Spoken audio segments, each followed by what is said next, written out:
Welcome. It's your host Afro with my boy Lord Fish. How you doing today, man? I'm doing good. We are hours away from kickoff for the NFL season. Yes, man. We got the Dallas Cowboys versus the Tampa Bay Buccaneers. Before we start, who are you picking to win this game tonight? I'm going to say the Bucs easy. Tom Brady's going to pick go the off. Bucs as well. I'm going to pick the Bucs as well. A lot of Cowboys fans won't be happy to hear that, but we're just being honest. We're speaking from the heart. All right, in this show, we're going to talk about fantasy. It's all about fantasy football. We're going to go over our fantasy draft, our money league. It's a Yahoo League, 12-man PPR. We're going to do a draft recap. Then we're going to break down the draft results. Then we're going to go into a stardom sit-em and give you our rankings for fantasy football players and who you should start week 1 going forward through the season. So without further ado, this is the Angry Fans Fantasy Football League draft recap. Now, I will like to start this by saying, me and Lord Fish here, we both did mock drafts together. We did them separately. I did about 5. Every time I did a mock draft, I always picked around 12. Going into these, people will let you pick your spot. Unfortunately, I didn't always get 12th.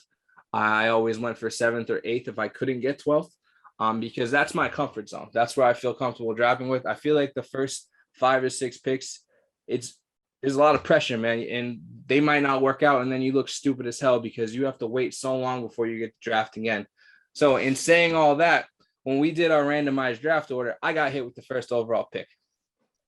I was happy, but at the same time, I was terrified because it's a money league, 12-man, winner gets $550 and an Angry Fans trophy at the end of the year. Obviously, those bragging rights, and with us doing this show, I have to win this. I can't be the host of my own show and then lose, especially to this guy. He doesn't know shit about football. Yeah, okay. So, in saying that, I will announce, I went with the consensus number 1 overall pick, Christian McCaffrey. And I had a plan in mind. As soon as I saw we only had a half hour, there was 90 seconds on the clock for every pick. Everybody was there. There was only auto drafting at the very end when people are comfortable with their teams or their guys were already gone.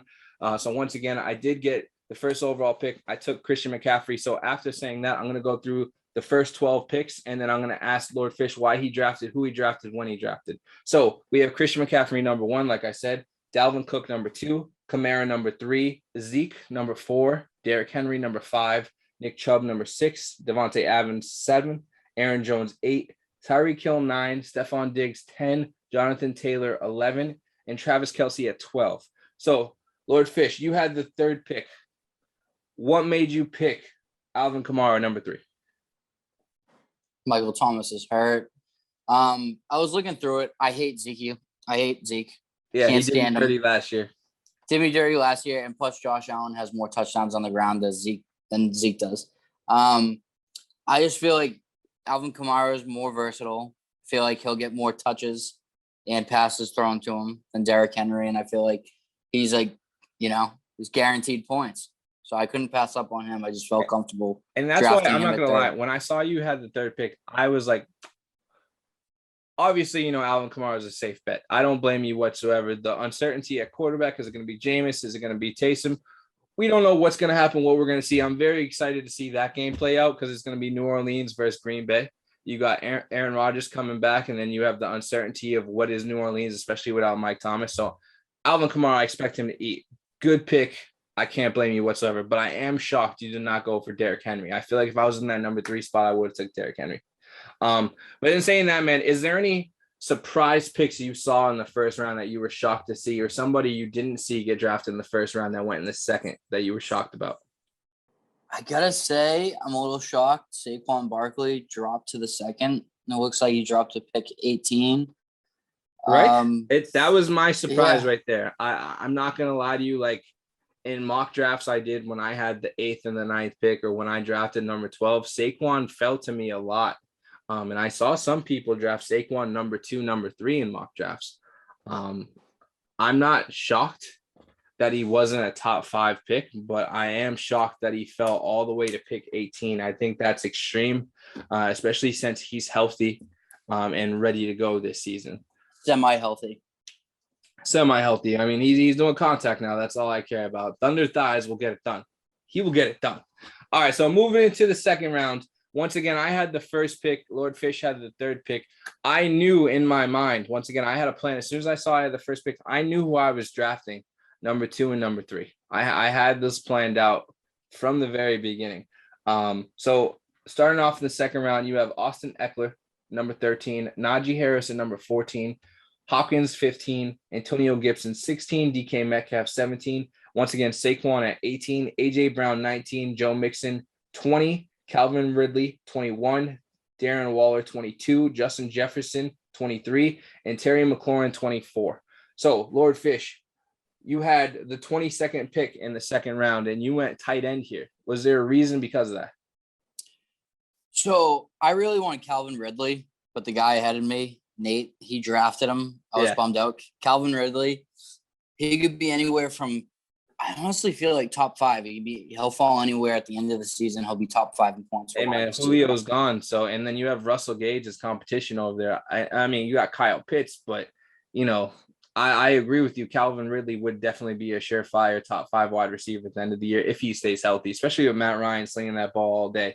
That team's not that good, so the offense is going to have a lot of opportunity. I was shocked he even dropped that far in the second round. I thought he'd be taking a couple picks before, like Joe Mixon was drafted before him, and a few others. Najee Harris was all the way up to the top before, but I was shocked. But Darren Waller was a great pick at this. I knew it was between him and George Kittle, but I feel like he is definitely the solid number 2 tight end in the NFL. So I took him as soon as I could get him. I'm not gonna lie, man. I was shocked, and we'll talk about who I got later. We're gonna talk a couple more rounds before we go over our teams. But I honestly think I have the number 2 tight end, and I drafted him late. So I feel like he was my steal of the draft, and that was Mark Andrews from the Baltimore Ravens. But we'll talk about that later. I just wanted to throw that little comment out there. As I said, I had the first pick, so that means I had the last pick in this next round. I went and got my guy, Scary Terry McLaurin. I'm shocked he didn't go sooner. I think people are idiots, but whatever. I'll take it. He was the guy I wanted no matter what. If I was drafting at number 8 and I got him halfway through the second round, I was going after him regardless. I do think with Ryan Fitzmagic as his quarterback, he's going to put in work, and I'm so excited to see him watch. All right, man. So going in, once again, I had the 24th pick. I started off the third round, and I knew that I was going to have to wait 2 whole rounds to go again. So I was like, fuck it. Let me get my guy. I got the number 1 running back in Christian McCaffrey. I got the wide receiver I wanted in the first couple rounds. Let me get the quarterback I want, because I don't think I'm going to have a chance to get him, because the people we're drafting with, I've done mock drafts with them, they were taking quarterbacks early, and that scared me. So once again, I understand going for the best player, but you also have to play smart. So what I did is I drafted Patrick Mahomes first overall in the third round to get my quarterback, because I know whatever happens, I'm getting guaranteed points. So after that, you see Keenan Allen, James Robinson, CEH, CD Lamb, Josh Jacobs, Josh Allen, Chris Carson, David Montgomery, George Kittle, Robert Woods, and then Lamar Jackson. So me drafting Pat Mahomes in the beginning of the third round, clearly I scared people because they saw him go and they knew other people were going to take him. I'm not surprised Josh Allen went. I'm not surprised Lamar Jackson went. I am kind of shocked that I didn't see anybody take Kyler Murray as soon as possible. And he didn't even go in the very next round. That's the funny part. And another quarterback didn't get drafted until round 5. So nobody touched the quarterback in round 4 after the scare in round 3. So that was a real shock to me. So Lord Fish, I see you had the third pick in this round. You took James Robinson. Are you happy with that pick? Did you wish you got somebody else? Did you want another running back, or what was your thoughts here? So James Robinson, when I picked him, he was the 14th running back taken off the board. My biggest weakness year in and year out through fantasy is running backs. Yeah. So That's a lot of people's weak spot. I made sure this year I could get fucking 2 solid running backs. I'd be comfortable with that. The crop of wide receivers, there's just too many of them that it could be 1,000-yard receivers. Same thing with taking Darren Waller early in the second round.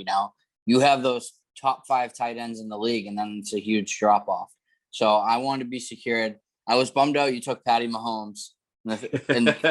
Because I thought to myself that's who I was going to take, but again, he was taken. Same thing that happened with Calvin Ridley in round 2. So I took in my mind the next best thing. So let me ask you this: if I didn't take Pat Mahomes at the beginning of round 3, you would have grabbed him. Yeah, I would have snagged him. And that's exactly what I did, man. Just having that off fear. of the same thing. I'm happy we're thinking like that, man. All right, so let's continue this. Let's talk about this. Are you shocked? Were you shocked that I took Pat Mahomes when I did, or are you shocked that I just picked Pat Mahomes over Josh Allen or Lamar Jackson? Pat Mahomes is the clear-cut number 1 for fantasy quarterbacks, etc. I was just shocked because your motto is to take a quarterback in the later rounds. Yes, so sir. For you to yes, sir, to draft the first quarterback off the board in the draft in the 3rd round, I was pretty shocked.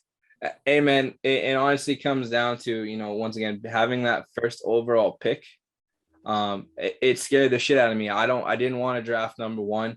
I'm happy things went my way because based off the draft results, I had one of the best drafted teams, and I'm predicted right now to go undefeated throughout the season.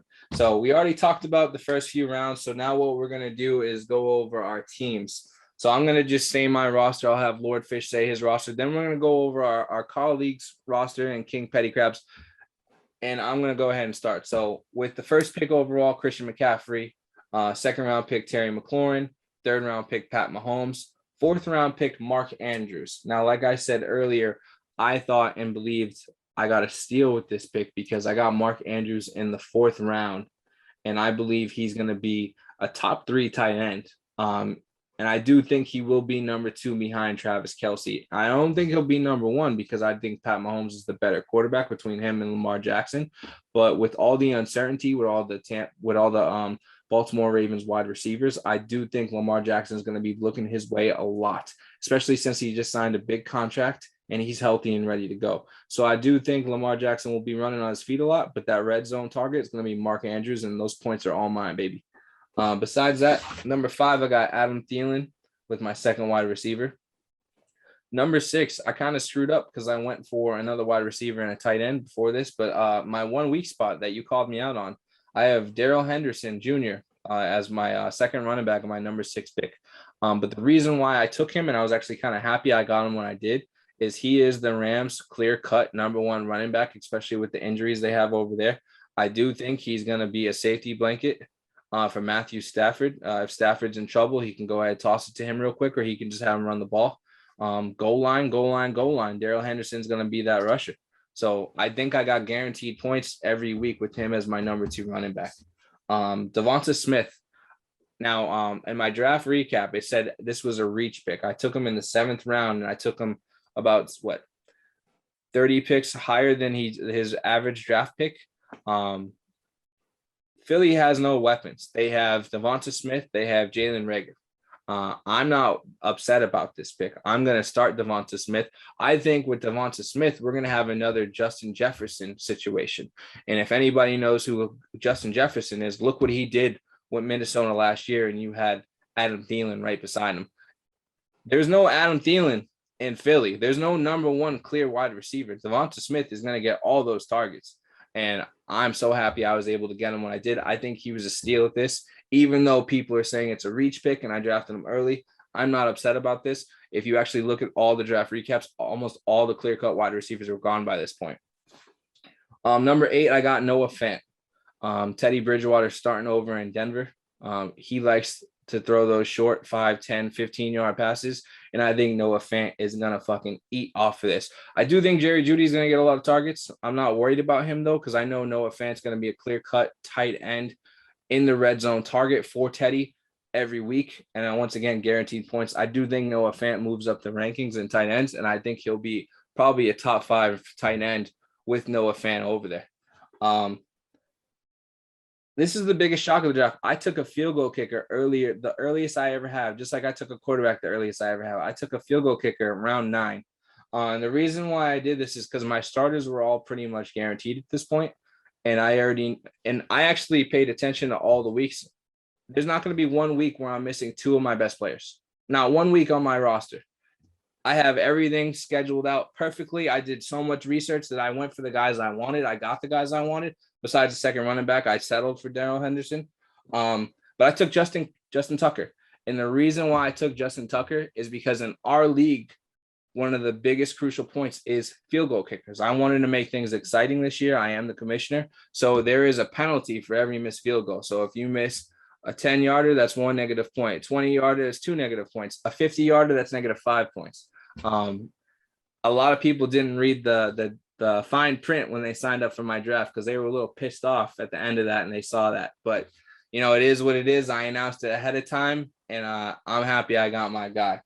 To round off my bench, I got Devin Singletary, Jarvis Landry, Trevor Lawrence as a backup. Cleveland's defense, Nelson Aguilar, Tyrell Williams, which is the steal of the draft, in my opinion, because Detroit has absolutely nobody besides Hawkinson as their tight end, and he's going to be their deep threat. And then James White to end my draft. Lord Fish, what do you think of my team? All right. It's all right. It's all right. I got Definitely the best draft grade in the draft, and I'm projected to go undefeated. And you say my team's all right? Grades don't mean shit. I'm projected to win. I'm projected to win this week. I could lose. So you're not playing against me. That's all I know. I'm projected to blow out Petty Crab himself. But in the spirit of talking results, let's go over your team and break it down round by round. Let me hear it. All right. So I drafted 3rd overall. So I took Alvin Kamara. I took Darren Waller. Then James Robinson, DJ Moore, Russell Wilson, Jerry Jeudy, Chase Claypool, Brandon Cooks, James Conner, New England's defense, Baker Mayfield, Elijah Moore, Evan Ingram, Carlos Hyde, Quinn Nordin, and AJ Green. I feel like my team's solid. I feel like my team's going to make a big playoff run, and I definitely have a great shot at winning this. I wanted to say something to you during the draft, but I figured I'd save it for the podcast.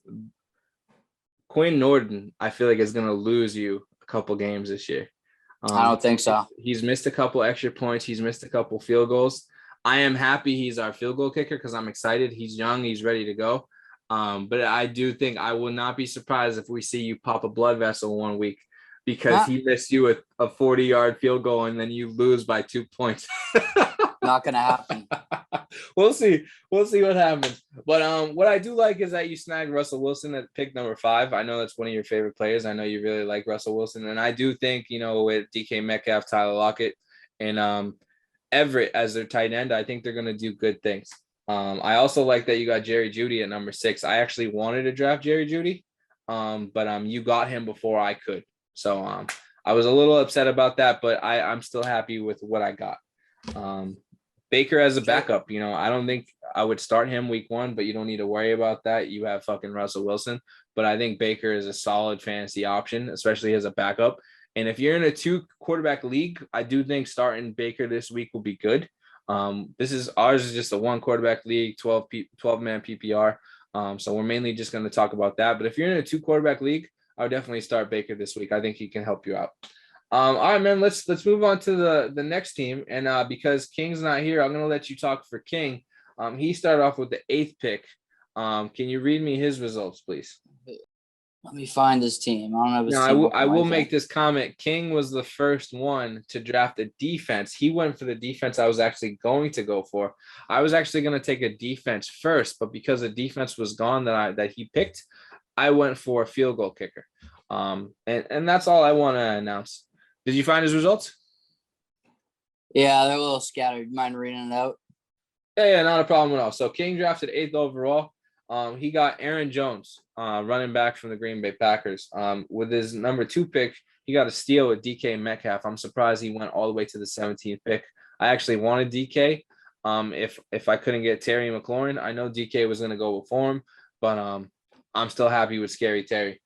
Besides that, he got Chris Carson. So he went Seattle with his 3rd pick. Amari Cooper, Robert Tonyan, Jalen Hurts. His number 7 pick, he got Washington's defense. And that was what upset me because I really wanted Washington defense.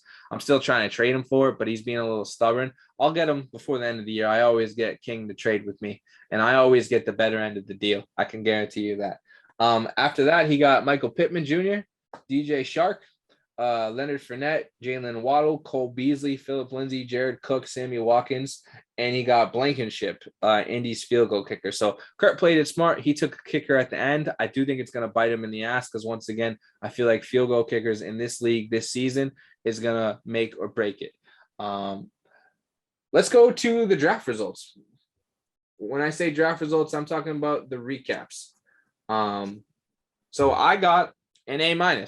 I got the badge for the best drafted team, even though I was the first overall pick. There was only one other team that got the best draft pick, and that was the number 12 team, my buddy Joel, and he had a really good team as well.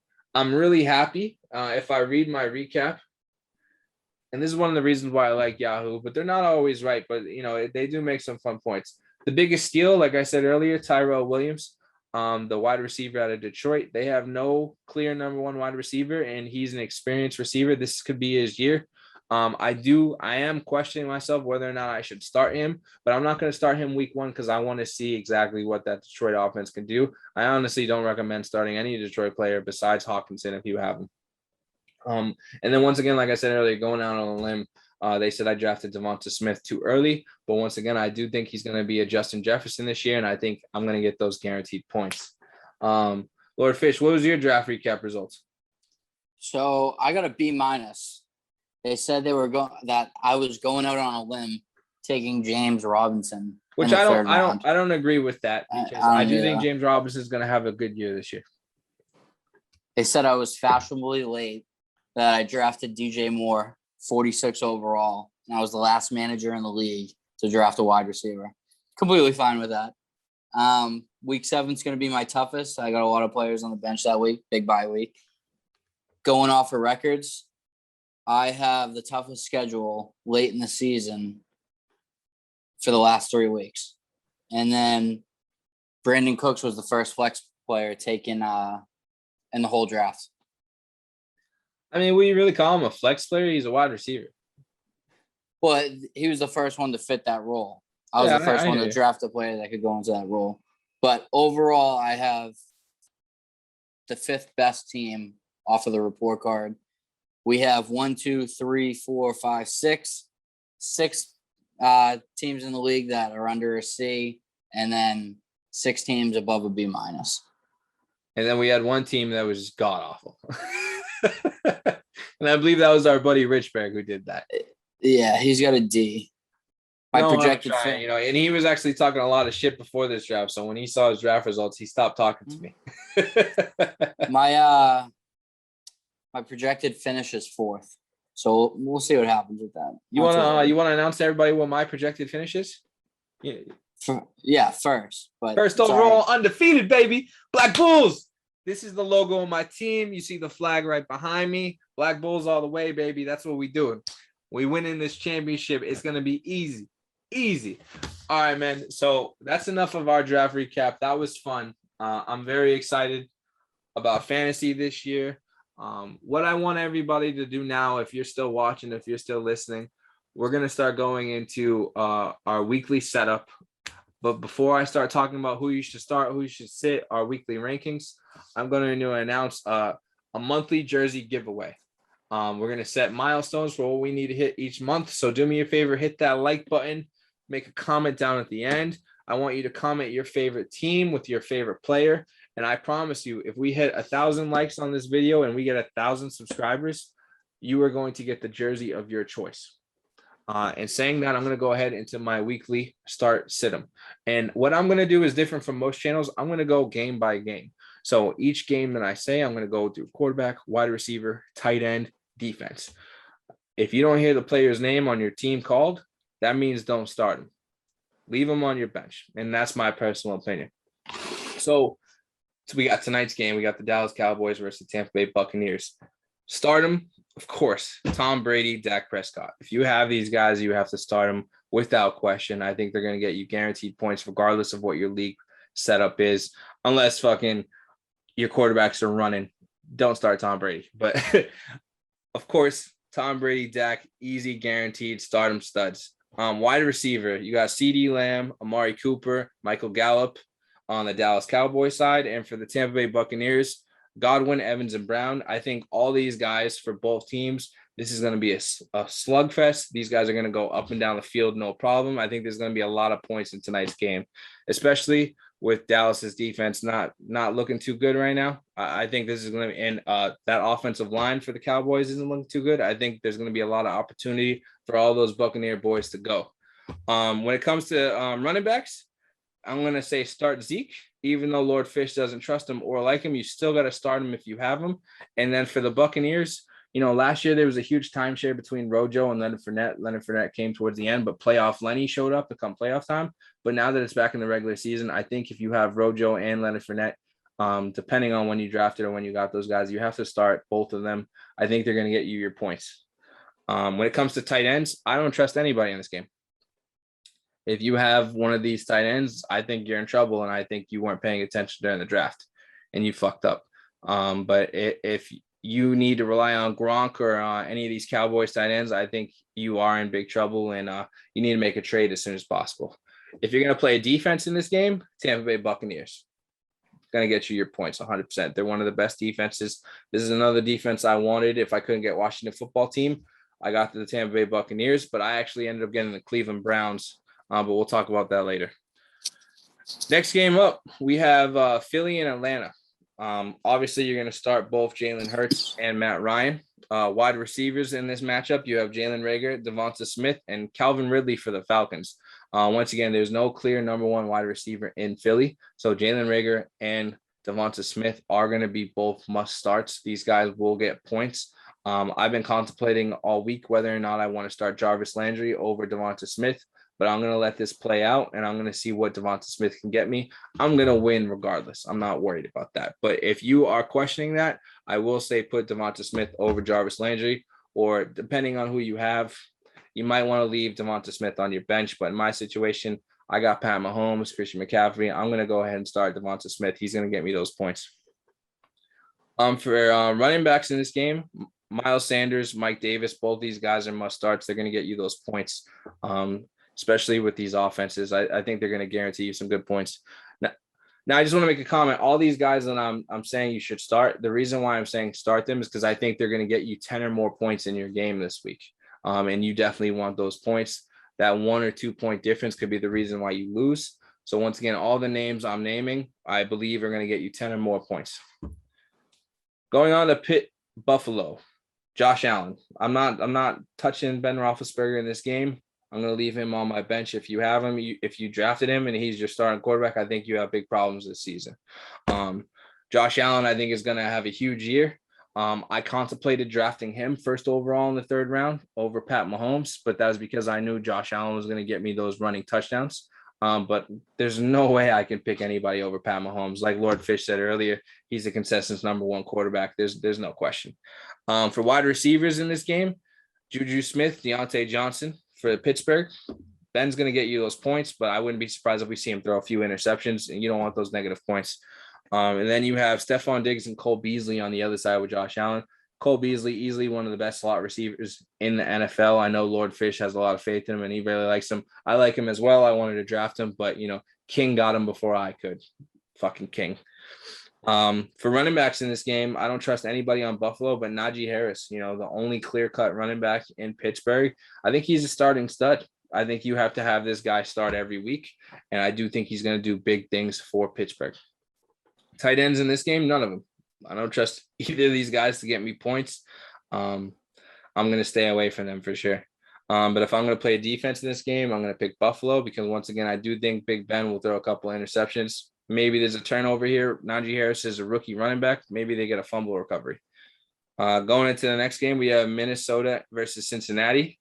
Quarterbacks, I wouldn't start either of these guys, but I'm going to give you my picks. If you have to start Kirk Cousins and Joe Burrow, start them. They're going to both air it out. I think it's going to be a great game. I think there's going to be a very exciting game, especially with Justin Jefferson, Adam Thielen, Dalvin Cook. Then you got T. Higgins and all those other boys on the other side. And Cincy, it's going to be fun.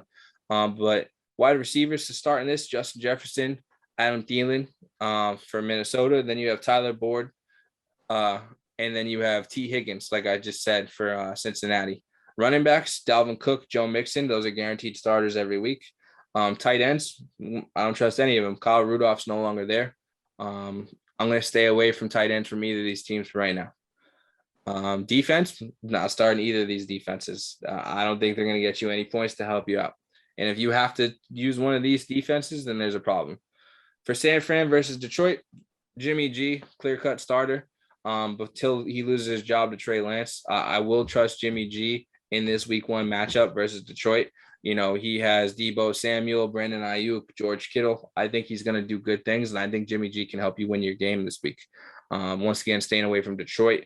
For quarterback and wide receiver, running back, I'm not touching any of those in Detroit. The only player I'm playing in Detroit this week is TJ Hawkinson.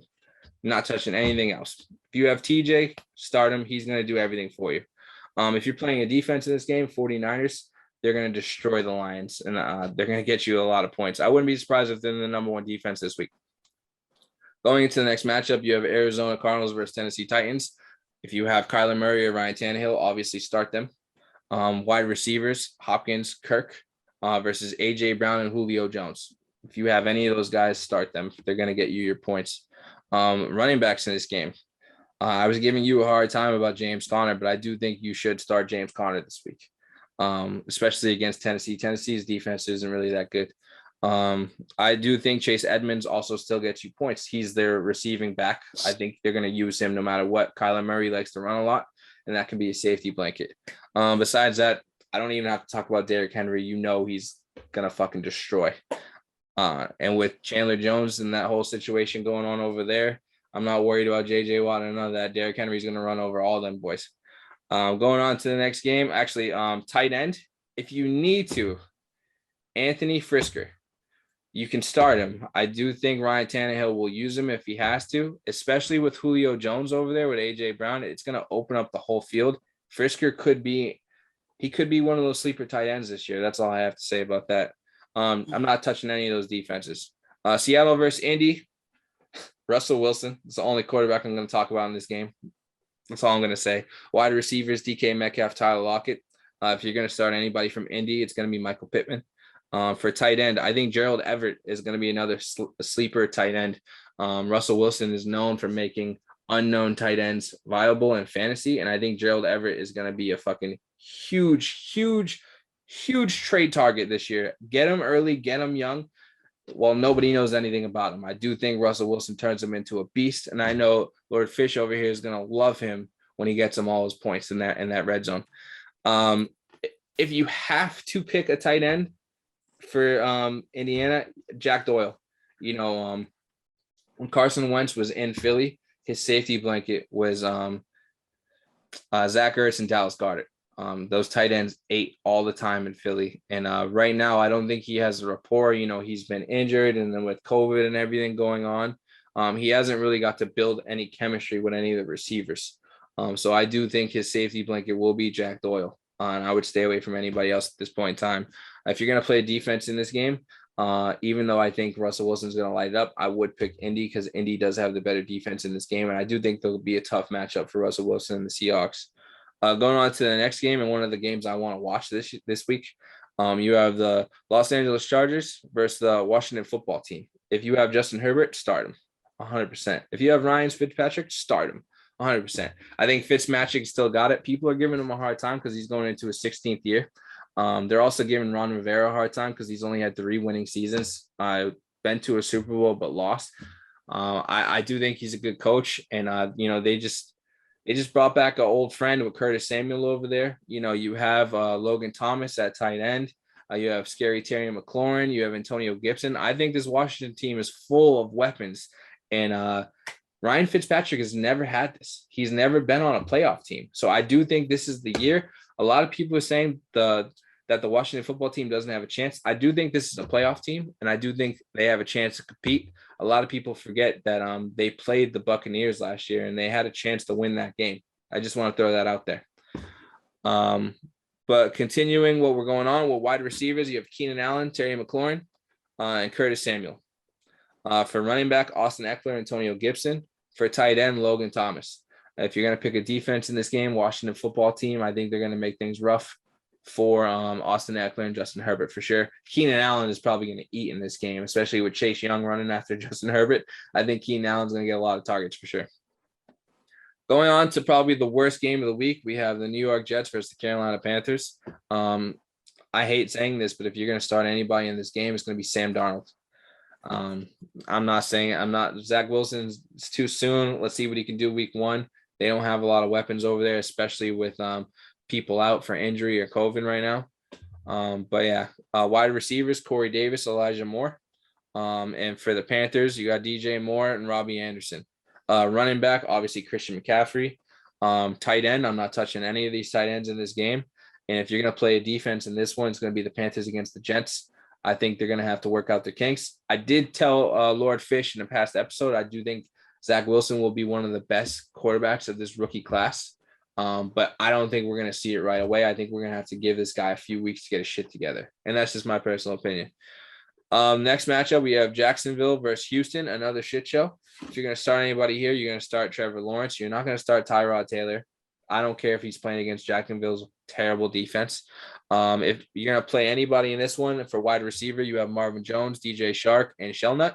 The only person I would allow to play in this game for Houston for wide receiver is Brandon Cooks. Brandon Cooks is going to get a lot of targets, so congrats to you, Bobby. I think you're going to get a lot of points for Brandon Cooks this week. Running back, the only running back I'm trusting in this game is James Robinson, another one of your players. I think he's going to have a good game. For tight end, if you need to, Jordan Atkins. You shouldn't have this guy on your team. He should be in a lot of people's waivers. I would watch him for right now. I do think moving forward, Jordan Atkins will be a huge, target piece for that quarterback situation down there, and a huge safety blanket. But I wouldn't trust any of them personally. But if you had to pick one in this game, Jordan Atkins, I think, will help you out. I'm not touching any defense in this game. Next game, we have Cleveland versus Kansas City. We have Pat Mahomes, Baker Mayfield. Start both of them. For wide receivers, you have Landry Beckham versus Tyreek Hill and McCole Hardman. I do think McCole Hardman will have a better year this year. Another reason why I picked Pat Mahomes. I just Travis Kelce, McCole Hardman, Tyreek Hill. I think it's just going to be too much for teams, and I do think CH, the running back, will get better this year for sure. For running backs, you have Nick Chubb, Kareem Hunt, and CEH. Just like I said, you got to start all those guys if you have them. I don't care if you have Nick Chubb and Kareem Hunt. Let them both play. Tight ends, Travis Kelce. I don't trust Austin Hooper. I do think he will get better, but for this week 1 matchup, once again, all these picks are for week 1 matchups, not the season. I'm not playing Hooper in this one. If you're going to pick a defense in this one, I think this one's going to be a high scoring nail biter game. But if you have to play a defense, I would play the Chiefs. Next game, we have our hometown team. We have the Miami Dolphins versus our New England Patriots. If you have to play a quarterback in this one, I'm not playing Mac Jones. I will play Tua. And the reason why I'm playing Tua is because of all the weapons he has. And that's going to go into the wide receivers, Devontae Parker, Jalen Waddle. Then you have the tight end, Mike Gesicki. I think Tua, last year people gave him a hard time. He didn't have a preseason. He didn't have a training camp. He didn't have any of that. He had an injury he was recovering from. I do think Tua can be a good quarterback this year for fantasy. I don't think he's a top 12 or let alone 15 quarterback, but that's based off last year. I do think he can make that next step going forward this season. So I'm very excited to see this game. I know you're very excited as well. But going back into it, for wide receivers, Devontae Parker, Jalen Waddle for Miami. For the Patriots, the only wide receiver I'm going to trust, and I know this is probably going to be a shock to you, but Nelson Aguilar. I don't trust Jacoby Myers yet. He drops the ball way too much for my liking, and I do think every team knows he's going to be our new number 1 wide receiver. So I think there's going to be too close bodies and too many eyes on him. So I think Nelson Aguilar is going to benefit from this. For tight ends, Mike Gesicki, Jonnu Smith, if you need to. I don't really trust any Patriots tight ends right now. Hunter Henry's banged up. And Jonnu Smith, I like him a lot. But once again, this is the week 1 matchup. I don't really trust Jonnu. But if you need a tight end, I'm putting Jonnu Smith out there over Hunter Henry.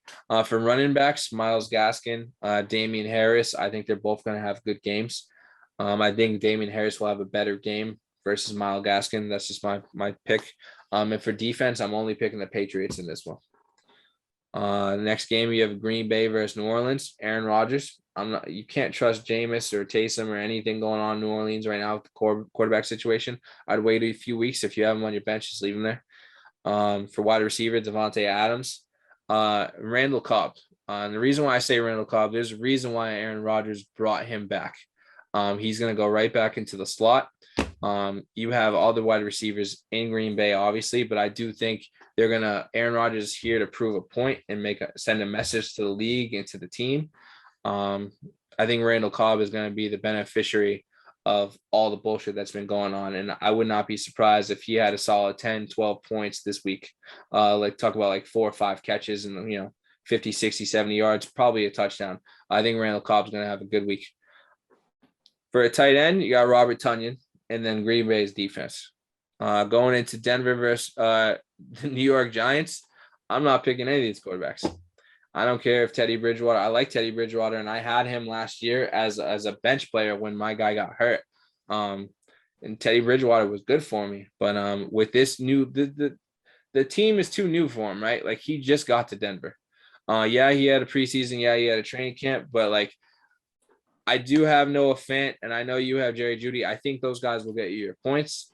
But I don't think Teddy Bridgewater is going to go out and outscore the quarterback you're matched up against. So I'm staying away from him. I'm also staying away from Daniel Jones. I don't know what's going to happen with Sterling Shepard, Evan Ingram, or any of those boys out there. I think Saquon's going to have a huge game out of this, but I don't trust Daniel Jones right now, especially not against Denver's defense. Denver's defense is really good. So that's why I say don't touch any of these guys. And if you need one of them, there's a problem. Huge problem. Wide receiver, the only wide receivers in this game I'm going to touch is Jerry Jeudy or Sterling Shepard. Running backs, Melvin Gordon, Saquon Barkley. Tight ends in this one, Noah Fant, Kyle Rudolph. Now, once again, Kyle Rudolph was recently with Minnesota, is now with the New York Giants. I do think that's going to be huge for him. And then Denver Broncos defense, I think they're going to have a great game. Chicago versus the Rams. Now, before I talk about this, I do want to make a prediction. I do think Andy Dalton will obviously start this game, just like everybody knows. But I do think by week 2 or 3, Justin Fields will become the starter. And one of the reasons why I think that is I think the Rams defense is going to destroy Andy Dalton so bad, they're going to be forced to play the starter. And that's going to put all uncertainty and doubt under the bed. And then out comes Justin Fields to where he plays good. So Justin Fields will be a guaranteed starter moving forward, probably after week 3. But as of now, you got to keep him on the bench. Don't even touch Andy Dalton. Leave him the fuck alone. But once again, Matthew Stafford, who has been on shitty team his entire career. Talking about a quarterback has thrown over 5,000 passing yards in a season. He now has one of the best offenses in the NFL with Bobby Woods and Cooper Kupp. Tyler Higbee, I think they're going to be great. I think they're going to look really well. If you have Matthew Stafford, I wouldn't be surprised if he's a top 6 quarterback moving forward. Going off of wide receivers, I just brought up Cooper Kupp, Bobby Woods, guaranteed starts. Allen Robinson for Chicago. I don't touch anybody else. David Montgomery, if you have to start him. You probably, drafted him with a high price tag to get him because he is a good running back. But against that Rams defense, Aaron Donald and them boys, I don't think he's going to do much for you. But once again, if you have to start him. And then Darrell Henderson. Once again, I have to start him. He's my clear-cut number 2 running back. I'm not really worried about the Bears defense that much. I think this is going to be a good game. And then if you're going to play a defense, once again, the Rams defense, Aaron Donald and boys, they're going to eat. The next and last game, we have the Baltimore Ravens versus the Las Vegas Raiders. The only quarterback I'm trusting in this one is Lamar Jackson. This dude, once again, his wide receivers are banged up. He has to go out there with fucking Sammy Watkins and Marquise Brown. You got my boy Mark Andrews, but that's really all he has. And then Gus the Bus Edwards. I think Lamar Jackson is not only going to have a big game throwing the ball, but running the ball. And I don't think this Raiders defense is going to be able to stop him. So Lamar Jackson is the only quarterback I'm trusting. Besides that, once again, if you're picking a wide receiver in this game, the only one I'm touching is Marquise Brown. Hollywood Brown is a stud. I do think they drafted his replacements. but I don't think Hollywood Brown is going to be good moving forward. But week one, I'm playing Hollywood Brown if you have him. But if you do have him, he's probably your flex because I don't think he's going to be one of your top 3 wide receivers, depending, like seeing where he's been drafted. But if you need to start him, start him. If you have to start Henry Ruggs, there's a problem on your team. But I do think Henry Ruggs will be a good wide receiver. You know, I thought I had high hopes from last year. He didn't work out, but I do think things happen for him this year for sure, especially with Nelson Aguilar now in New England. Tight end.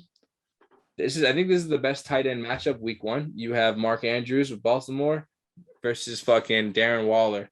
And I'm very curious to see how this plays out. I know you said you think he's the number 2 tight end in the league after Travis Kelce. I told you I think it's going to be Mark Andrews. And so I'm going to pay close attention to this one, and we're going to compare stats next week when we go over our week 2 matchups, and we'll get to talk about that.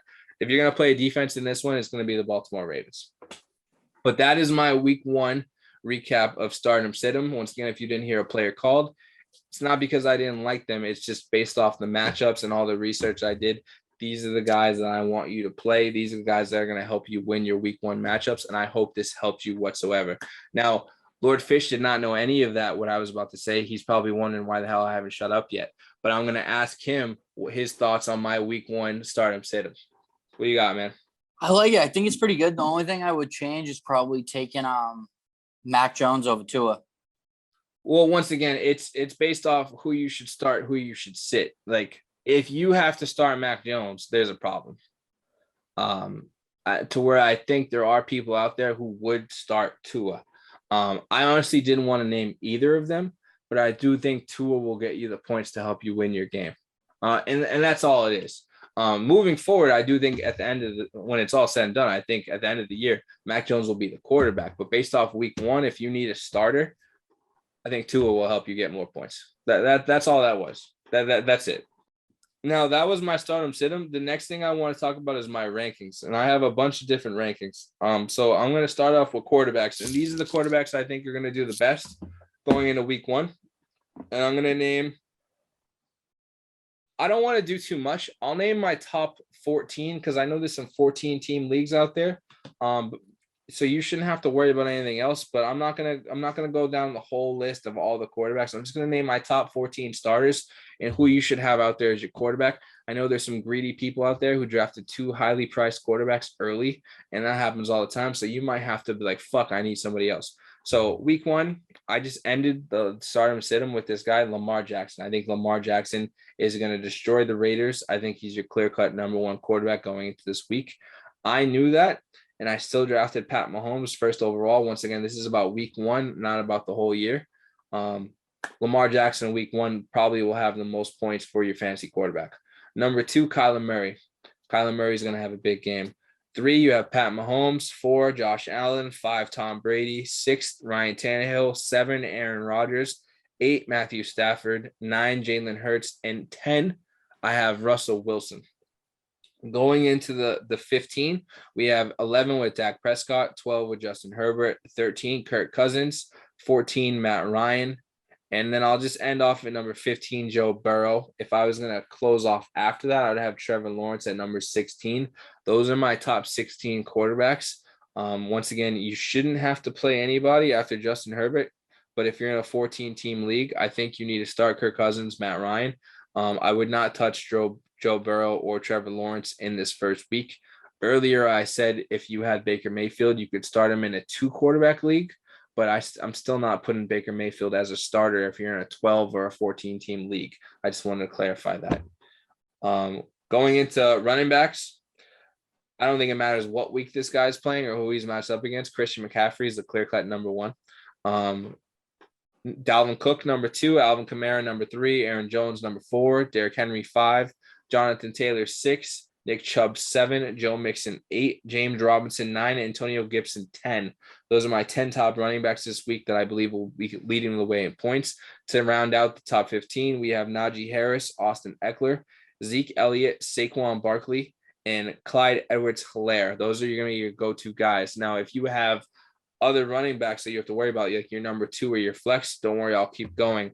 To hit number 16, we have Miles Sanders, We have Daryl Henderson, 17, Gus Edwards, 18, Chris Carson, 19, Raheem Mostert at number 20.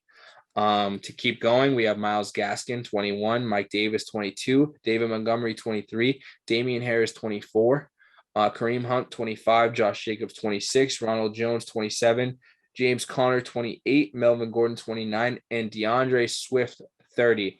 If I could, I wouldn't even have DeAndre Swift on the list, but he's going to be a starting running back this week, so I have to give him a spot.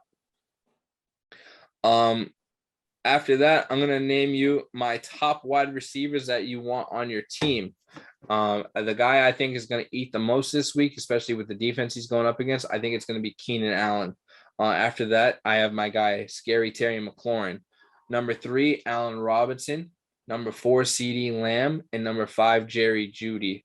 I do think these guys flourish and have huge weeks this week and will also be your starting studs moving forward throughout the entire season. Lord Fish, after hearing all that, do you have any comments? Just a little shocked you put Russell Wilson at 10. Once again, it's based off the week 1 matchup, and he's going up against a good defense. The Colts are right. They ain't that good. Hey, man, if you don't think the Colts defense is good, then you're going to be shocked. I'm not saying that they're not good. I'm saying they're all right. Hey, man, it's not that I don't think he's good. Like I said, he's a top 10 quarterback. And but once again, he's going up against a top-ranked defense, even though he has DK Metcalf, Tyler Lockett, and Garrett Everett. I don't think he's going to be a top-scoring wide receiver, a top-scoring quarterback this week. Expect him to be in the top 5 at the end of week 1. All right, remember you said that, and we're going to talk about that, and then, we can go back and forth each week. But once again, for my week 1 matchups, I have him as my number 10 quarterback. I don't think he's going to outscore the other guys I named. And would you have James Robinson at? For running back? Yeah. He was high. I had him at number 9. Against a shitty Texans defense? Yes, because I don't think he's going to outscore the other guys I named. We'll say. He's not going to have more points than McCaffrey. He's not going to have more points than Cook. He's not going to have more points than Kamara, Aaron Jones, Derrick Henry, Jonathan Taylor, Nick Chubb, Joe Mixon. If anything, he'll have more points than Joe Mixon. He'll be the top. He'll be 8. He's not going to outscore any of those other guys. You're right. We'll say.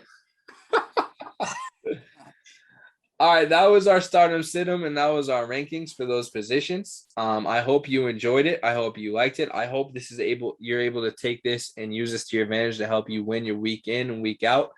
As you can see, based off our draft results, I know what I'm doing here. I'm going to win, and I'm going to help you win. This poor guy is just a witness to what's about to happen to him. That's it. That's it. I want to end football, or at least the NFL talk, with what I saw this morning, and I was kind of shocked. So, Lord Fish, let me ask you, if you were going to pick the top 5 selling jerseys right now, what players do you think would be there? Oof. Mac Jones. Okay. Tom Brady. Yep. Justin Fields. I know James Robinson just switched his number from 30 to 25. You think, but even if you think James Robinson would be a top 5 selling jersey in the NFL? So Tom Brady, Justin Fields, Mac Jones. I'll say Zach Wilson, and then Gardner Minshew. Gardner Minshew. Yeah, we'll go with him. Just because he went to the Eagles, we'll just go with him. Yeah, but they still got Jalen Hurts. You think he's going to be a top selling jersey? Yep, absolutely. All right, man. You're close. You actually did very well. You got 3 out of the 5 correct. But I'm going to read it down in order. You got Josh Allen ranked number 1 with the top selling jersey currently in the NFL. Mac Jones is actually number 2, which we all knew that was going to happen. As soon as he was announced as the starter and they released Cam Newton, everybody in New England is getting ready for that season. And there is New England Patriots fans all over the world. So I am not shocked to see Mac Jones number 2. Tom Brady is actually ranked number 3 behind Mac Jones. So I think this whole jersey selling controversy is going to come into play when we see them in week 4. And I'm very excited about that matchup. That's the one game I have circled on the schedule for the entire season. Number 4, you were right with Justin Fields. Good shit there. I think everybody is ready. Poor Andy Dalton. He probably has a broken heart right now, but everybody's ready for the future in Chicago. They haven't had a good quarterback since the golden arm of Kyle Orton. And that's just sad. Besides that, Patrick Mahomes rounds off number 5. That was the last person that you missed. So you missed number 1 and number 5, but you got the 3 in the middle correct. I know you wanted to talk about the season before we moved on to something else. What were your questions that you had? Well, there's just a couple things I want to go over. So, as everyone saw, Le'Veon Bell's back in the mix. You know, he signed with the Ravens practice squad. All they have right now is Gus Edwards and Tyson Williams. J.K. Dobbins and Justice Hill, their starter and their third string, are both out for the season. So we'll see if he ends up getting bumped up and maybe he can revamp his career. And then I really wanted to talk about is this healthcare fraud scheme. Just wanted to touch on it real quick. So I was really upset when I read the article and I sent it to you right away because one of my favorite players was involved. But go ahead and tell everybody about it.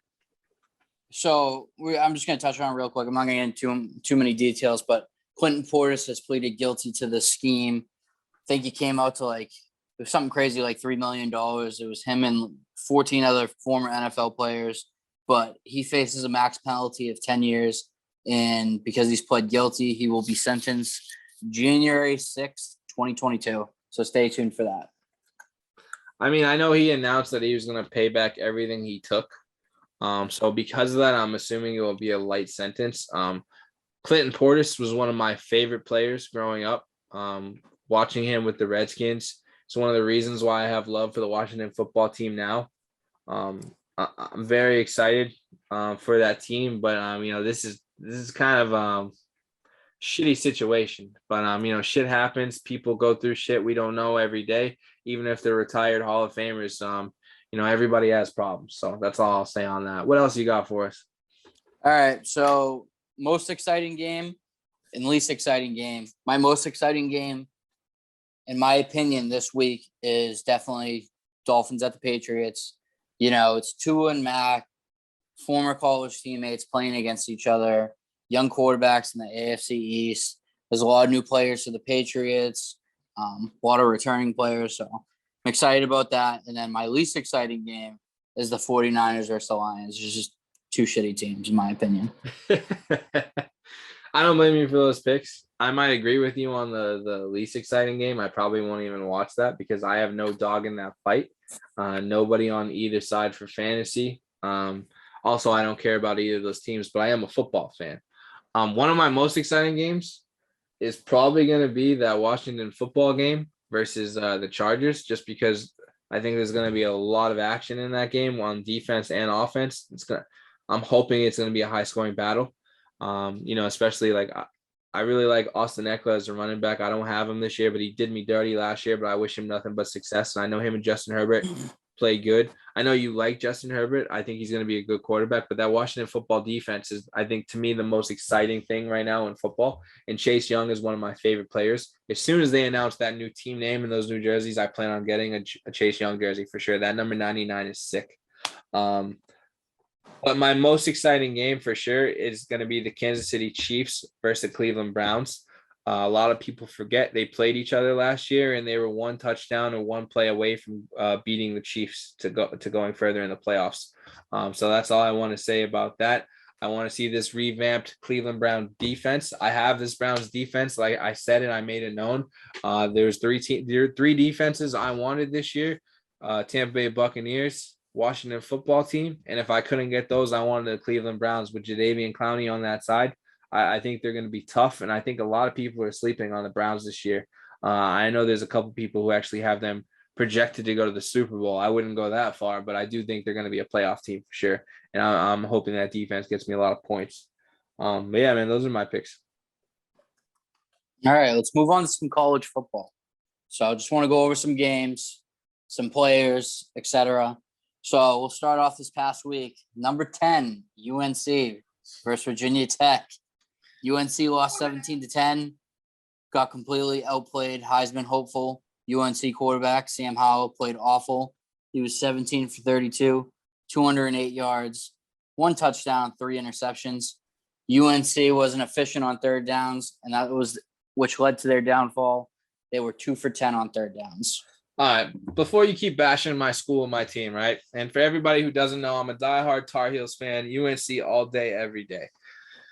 That offensive line crumbled under pressure. Sam Howell had no time to do anything. This guy, one of the interceptions, which led to a touchdown, it wasn't even his fault. The receiver couldn't hold on to the ball. So he did throw 3 interceptions. Downs, 8 receptions, 123 yards, and 1 touchdown. That guy, if he keeps playing like that, he's going to be a guaranteed Heisman Trophy winner, in my opinion. And I'm excited for his NFL career. We fixed the offensive line. We have no problems. Sam Howell, I told you last year, and I'm telling you again this year, he's one of my favorite quarterbacks in all of college football. I think he's going to be a stud in the NFL when his time comes.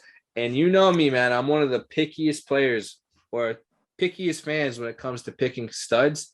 There's a lot of people I talk shit about, and usually I'm right. I do believe I'm still right about Sam Howell. I don't blame him for what happened against Virginia Tech. Did you see that crowd, by the way? That was the first game in a long time with all their fans, and that stadium was fucking rocking.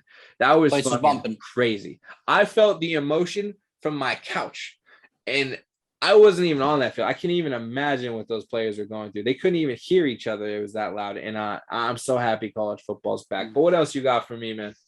So Alabama, number 1, smoked University of Miami, number 14.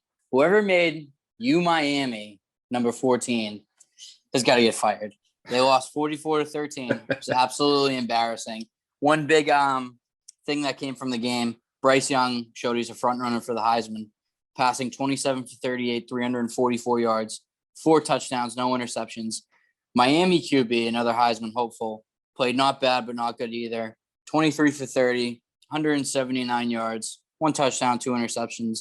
Alabama was efficient on third downs, going 10 for 16, and completely played out Miami. Let me ask you a question real quick. I don't know if you're going to touch on this because we didn't talk about college football before this at all. This is something you're bringing to my attention now. One of the biggest takeaways I saw from week 1 of college football is Ohio State's defense struggled against Minnesota. Minnesota put up 31 points against them. Yeah, Ohio State still won by 14, 45-31. But are you worried about Ohio State at all this year? No. I'm never worried about them. As a Michigan fan, I could care less about Ohio State. But yeah, you said you're never worried about them. I love how you say that. What was the biggest surprise or the biggest game of week 1 that you saw besides UNC? Keep them out of your mouth. So I remember texting you saying that Georgia was going to win. I was very impressed with them. JT Daniels, he didn't throw any touchdowns, but he's still 22 for 30 passing. I was shocked Montana upset University of Washington, which is crazy. And then UCLA upset, I think LSU was ranked number 16. They upset them 38-27. And then Notre Dame barely survived against Florida State, which I want to get into about McKenzie Milton. What about him? All right. So for everybody that doesn't know about McKenzie Milton, he used to play at University of Central Florida. Milton's last game was November 23rd, 2018. At the time, he played for UCF, and it was their finale against the University of Southern Florida. During the second quarter, Milton was tackled by 2 USF defenders, which caused Milton to dislocate his knee. He was rushed to Tampa General Hospital. Upon arrival, doctors found extensive damage to the arteries and nerves in his right knee. Emergency surgery was taken. He had a total of 3 surgeries. Milton underwent reconstructive knee surgery in January of 2019. Last December 3rd, 2020, Milton announced he would transfer for the 2021 season. About 10 days after that, he announced that he would play at Florida State. Fast forward to this past Sunday, September 5th, he returned for the first time in the fourth quarter, going 5 for 8, 48 passing yards, led the Seminoles back from a 10-point deficit in the fourth quarter, bringing them to OT against number 9 Notre Dame. They still lost, but I think it's kind of cool how he overcame his adversity. They almost cut this dude's leg off, and he came back to play, which is pretty incredible. Yeah, no, it is incredible, and that was a very entertaining game. But I think Notre Dame is getting a lot of flack right now from a lot of people saying they're not that good and they shouldn't be ranked in the top 10. But one thing I can say about that program is, they play with class and they're very good. I think people are going to be surprised when they're still sitting there come playoff time at the end of the season. You have any games that you're excited about this week? Second week of college So football? this upcoming week, there really isn't a lot of good matchups. Early in the There's only season, two a lot games of that it. I'm excited about. And the first game is obviously the Tar Heels. They get a chance to go out and prove themselves, playing against Georgia State. And the second game, you have number 12 Oregon versus Ohio State. So, I mean, those are the Mhm. only two games I really care about. Obviously, I think UNC is going to blow out Georgia State, but I do think Oregon, Ohio State is going to be a battle. And Yep. one of the undefeated teams is going to get the first loss for the season. So I'm looking forward to this matchup. So usually as you know this as well as I do, in the beginning of the college football season, a lot of the bigger name schools, they play shitty teams. Yep. Just beat the living crap out of them, and then they go on to play in their Yeah, I'm pretty conference sure and other Alabama's teams. playing like Mercer this week. Yeah, they always play like a few shitty teams. But this week, I'm definitely excited for Oregon, Ohio State, Texas, Arkansas, Iowa, Iowa State, Washington versus Michigan. I'll be interested to see if Washington can bounce back after getting beat by Montana, which is a joke. I expect Michigan to absolutely crush them. And then Stanford versus USA. Those are my couple good those are my big matchups. ones. Yeah. You got anything else for us? Your Tar Heels are now ranked number 24 in the nation. 24, baby. Kobe, son. That means we still got a chance. Yep. They went from 10 to 24, so we'll see what happens. I'm honestly surprised we didn't fall out of the rankings completely. I'm not gonna lie to you. But and yeah. It's the AP top 25. We still have one of the best ranked offenses in the league. Once again, the line just needs to fix their problems, and they'll be right back in it. One loss does not worry me. Who we lost to is what worries me, but I think we'll be right back in it. Obviously against Georgia State. Fair enough. What else you got for me, man? So last topic we're gonna move on to. As I watched the podcast. It was the Full Send podcast. The Nelk Boys, they were interviewing Jake Paul, and we talked about this last week. But he said they asked him about how he finds his opponents, and he goes into pay-per-view buys, all this, all that. He kind of touched on the Austin McBroom thing. He said he wouldn't fight Austin McBroom or KSI, who's another big social influencer, because that's a step back for him. Because he's fought and the talent has gotten better and better and better, he's looking at Tommy Fury and Street Jesus. So I guess him and Jorge Masvidal have been going back and forth in the DMs on Instagram, arguing. And then he also believes he can sell a fight with Tommy Fury. So we'll see what happens there. If he's gonna fight anybody, I want him to fight Jorge. Jorge is somebody I would pay to watch fight. And I have no doubt in my mind, Jorge being a street brawler, that's where you gotta start gang bred, fighting in those cages outside. I think he would put Paul on his ass, and I'm not worried about his boxing whatsoever, especially since he wants the fight. I'm pretty sure he's prepared for it. Also, he deserves that payday. I think everybody would pay to watch that fight, because this would be his first true real test of a young, well, not too young. He's kind of old, but he's not as old as Tyron Woodley. But you would get somebody who's fit, ready to go, and ready to attack. I don't think you can't buy out Masvidal. You can't buy him out. That's all I gotta say. The only reason I don't think he would be able to make that fight is because Dana White and Jake Paul hate each other. And I think Jorge Masvidal is still under contract with the UFC.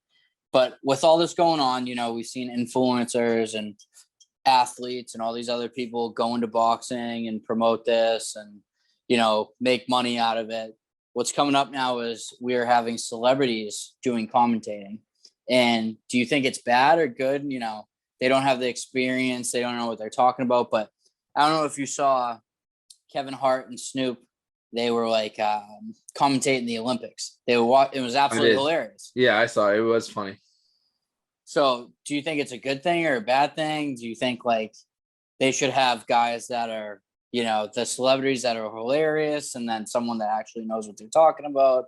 Do you think they should just go with the celebrities or just guys? No, I think it should 100% be a celebrity or two celebrities with somebody who knows exactly what they're talking about. Like, for example, when we saw Stephen A. Smith matched up with Joe Rogan, Obviously, Stephen A. Smith didn't know what the hell he was talking about, and Joe Rogan called him out on that. But those interactions is what I love. If you don't know something, then teach them something. And I'm all about humility. If you're able to teach me something, then hell yeah, man. I want to learn from you. I want to know so I can become the best at it. That's what people do. And I think that's how Stephen A approached that situation. Stephen A is a huge personality on ESPN, and to where they just switched First Take entirely. And now he has multiple guests coming in weekly on different days. Tim Tebow being one of those.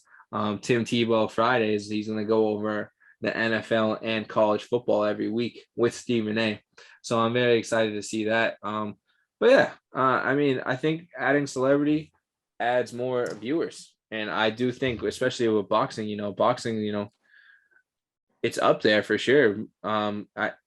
Especially for UFC, we got to get these guys views. We need to get these guys paid. You got people that are choosing not to fight people because, I just learned not too long ago, they get paid the same regardless of who they fight. Now we're missing out on what could be great fights because people don't want to risk getting hurt over nothing. It's not worth it to them. Why am I getting paid $100,000 to fight the greatest fighter in the world versus $100,000 to fight average Joe outside of fucking 7-Eleven? You get what I'm saying? Like, I don't blame these guys at all. Get your money, stay healthy, stay safe. And it sucks, but it's the truth.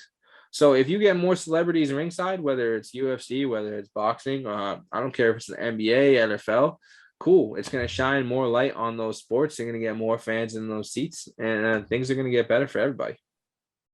So speaking of celebrities, Donald Trump and Donald Trump Jr. have signed a contract to provide commentary on a game cast of this Saturday's boxing event, headlined by Evander Holyfield versus Vitor Belfort. Troller told ESPN this yesterday. They'll be ringside in Hollywood, Florida at the Seminole Hard Rock Hotel and Casino. Trump has been a veteran of the fight game, having hosted many boxing matches in the 80s and 90s at casinos in Atlantic City, New Jersey. Originally, Oscar De La Hoya was supposed to fight, but he tested positive, so Evander Holyfield stepped in on short notice. Tito Ortiz versus Anderson Silva also on the card. What do you think? I'm happy because I get to see people who I grew up with and was a fan of, Tito Ortiz, Anderson Silva. Like, who doesn't want to see that? They're just old now, man. Obviously, they're still in great shape. These guys are professional fighters who've been doing this for years, so I'm sure we're going to get an entertaining fight. But this is just boxing. We're not going to get to see any of those kicks or any of that stuff. It reminds me of, I don't know if you've seen the 3v3 league, Ice Cube's 3v3 league. Yeah, I've seen a little bit of it. And to me, it's a great thing for the sport because you guys have guys that are just outside of their prime or a little bit older that are still competing and showing everybody, hey, I can still do this. And we're seeing fun, competitive matches. The only thing I don't want to see is I don't want to see people make a joke out of it or a mockery of it. And I think that's what the Paul brothers did. And I don't want to see it become like that. I don't want people to, make this just a shit show. I'm a fan of boxing and I love boxing. And I don't want to see people disrespect it. But as we see with what Floyd did and now what the Paul brothers are doing, people will pay to watch you knock somebody out or get punched in the face. I don't know if you remember Celebrity Deathmatch, that claymation show. Yeah. To me, that's what's happening right now. You just have legit real life celebrities getting in the ring. And I know I heard Ice Cube supposed to be bringing back Celebrity Deathmatch, but what's the point when you have it happening in real life right now? Like when I saw Blueface fight like 2-3 weeks ago, that was fucking hilarious, bro. Like I would love to see Blueface now move on to fight Tekashi 6ix9ine. You know how many people would pay to watch Tekashi get knocked the fuck out? Like, you know what I'm saying? Like I don't think Blueface could do it based off who I saw him fight and couldn't do it. But I think it's good for the sport and I would love to see more of it. But I think there should be like an actual league for this, just like the 3v3 NBA league, to where fans can get to vote for who they want to see. People throw their name in a hat and we get to vote to see who gets to fight. So regardless of political opinion, Donald Trump's a funny bastard. So I'm definitely excited to listen in afterwards after everything's said and done and see what he had to say. The only thing, because I'm not into politics, I stay away from politics. Yeah. I only care about sports. The only thing, and I'm going to watch because I'm very curious, because one of the reasons I love seeing this dude as our president is because he was the most funny fuck I've ever seen. Like, I couldn't believe this guy was our president, allowed to say that shit. What is he going to say ringside? Like, if Is he only gonna talk? Is he gonna just make fun of Sleepy Joe the whole time? Well, is just he go- actually going to talk about the fights? Like, what is he going to announce? He's coming back out in 2024. Like, I want to see what's going to happen, because I know whenever this guy gets behind a microphone and he has a camera on his face, it's showtime. And I think it can only be good for the sport. And I'm excited. I'm very curious to see how it plays out. I mean, before he was president, he had the show The Apprentice, and he was a funny bastard. So definitely interested to see what he's gonna say. Yeah. You know, and it'd be cool if you made it like a every month thing. How funny would it be if you have Donald Trump as the ringside announcer for all of these celebrity boxing matches? You know, like that would be fucking hilarious. Really good. But all right, man, you got anything else to add, or are we gonna end the show on that? Nah, we're good on that. All right, cool.